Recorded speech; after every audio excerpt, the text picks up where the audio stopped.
پیدائش باب نمبر 15 ابراہیم کے ساتھ خدا کا عہد۔ اس کے بعد خدا رویا میں ابراہیم سے ہم کلام ہوا۔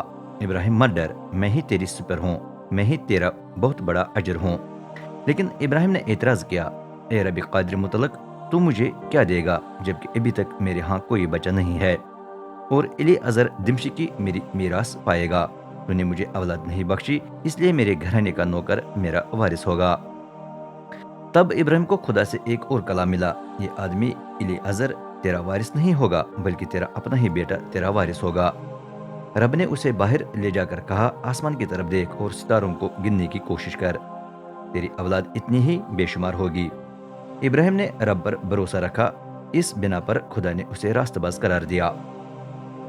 پھر خدا نے اسے کہا، میں رب ہوں جو تجھے کسدیوں کے اور سے یہاں لے آیا تاکہ تجھے یہ ملک میراث میں دے دوں۔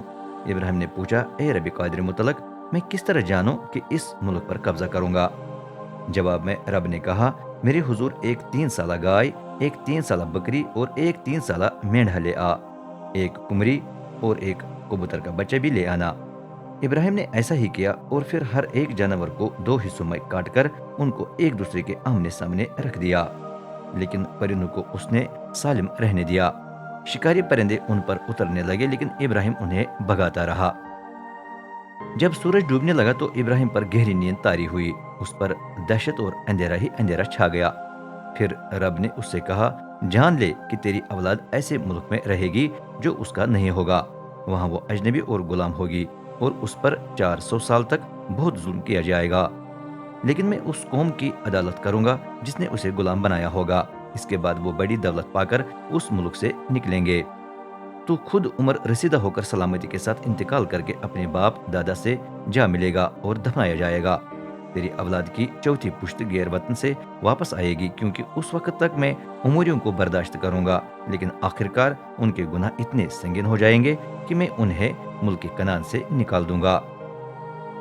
سورج غروب ہوا، اندھیرا چھا گیا، اچانک ایک دھواں دار تنور اور ایک بھڑکتی ہوئی مشعل نظر آئی اور جانوروں کے 2 ٹکڑوں کے بیچ میں سے گزرے۔